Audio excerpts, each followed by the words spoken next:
More than half of Americans have a resignation letter written up in preparation for when they reach their breaking point at work, according to research by learning management company Wisetail. The Australian Bureau of Statistics tell us that 1.3 million employed Aussies changed their job in the 12 months to February 2022. Joining me live is Cathrine Mahoney, author, publicist, podcast host extraordinaire. The list goes on. How are you? Dodgy cook. You can add that. Okay, I'll add that. Great to be here. Thank you. And congratulations. We'll talk about your book in a moment, but you are the perfect example of navigating careers. How did you do it? Because you have had a huge amount of success in all of your careers. Thank you. Well, yes, I was 20 years a publicist in radio, TV, music industry. But I love telling stories, and I'm an oversharer. And so I started a blog, first of all. I started to overshare on Facebook and social media. Then I started a blog, reached out to a couple of women's online websites, and I started to get paid for my side hustle.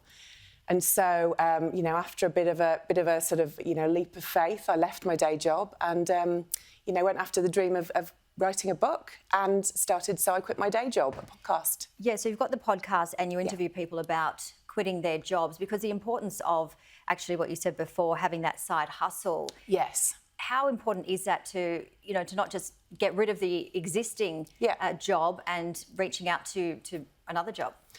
Well, look, for me, it was vital because you've got mortgage to pay and you've got, bills to pay. So I started it on the side first of all.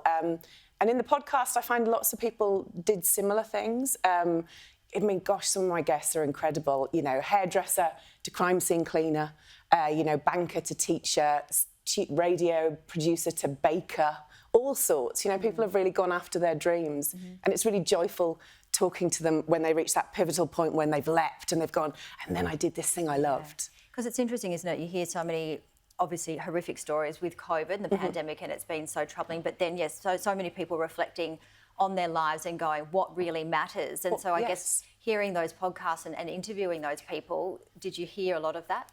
I did. A guy that was a TV producer who left Sydney and ended up in Tasmania and now is a baker. But, that happened during COVID, during those kind of, long months we were all in lockdown. He said, I baked. That's what kept me happy and joyful. And, he said, I sort of went, I think I should do this. Well, I love hearing your podcast, reading your book. It's absolutely funny, but also really, it's really good. It's all sorts. It is all sorts. But yes, currently between husbands still. No, 2 weeks before my 40th birthday, my marriage ended, sadly. And there just wasn't a book out there. I always say I wanted Bridget Jones to have got divorced. I wanted to cry and laugh and know that there was hope. And I didn't want a self-help book. There's lots of self-help books out there. And I joke, this isn't a self-help book, I'm still in therapy.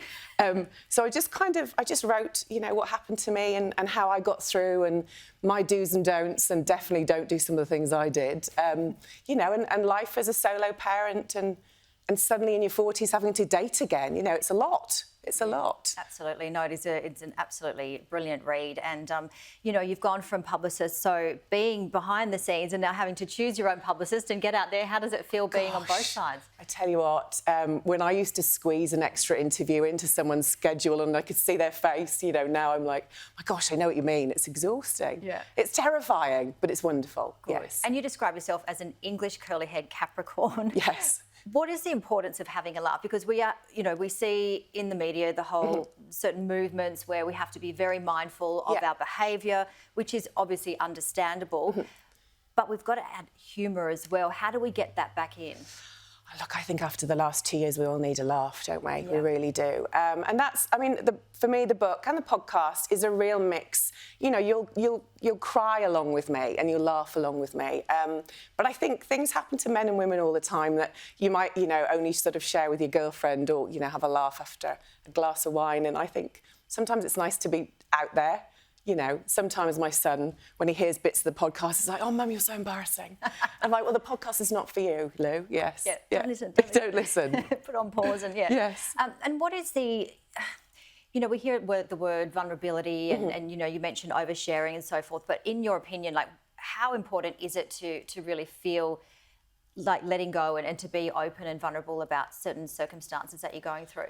I think it's hugely important for everyone. You know, there are times, you know, when a marriage or a relationship ends, especially if you've got children, where you do have to learn to cry quietly, or you slide down the wall when you've put the child to bed, you know, and I think I'm quite happy to sort of share that with people, because if they're in that moment, I'm very happy now, but if they're in that moment, it's that sort of, you know, moment where someone goes, I'm there too, you know, and that's okay, and it's going to get better.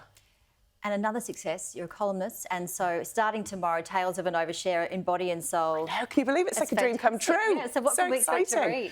Lots. Well, tomorrow I dipped my toe in other parts of my anatomy into the dating apps world. So yes, still single, however, so I'm definitely not a specialist on that. But hopefully you'll get a giggle over your croissant and your coffee on a Sunday. So how do you find those apps? Because again, we hear a lot of terrible stories, Yes. but success stories as well. Yes. Oh, look, it's a mixed bag. Yep. It's a mixed bag, and I like to call it content, definitely now moving forward. But no, you meet some lovely people. You know, my sister married her Tinder date. So I think, you know, there is success out there. There's also some left swiping moments too.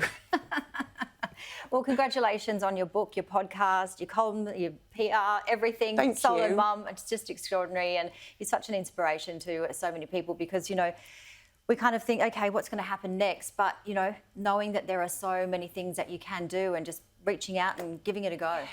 40s is like your new 20s. And I can only imagine my 50s will be just as good. Yeah. Bring it on. All right. Thanks so Thank much, you. Catherine.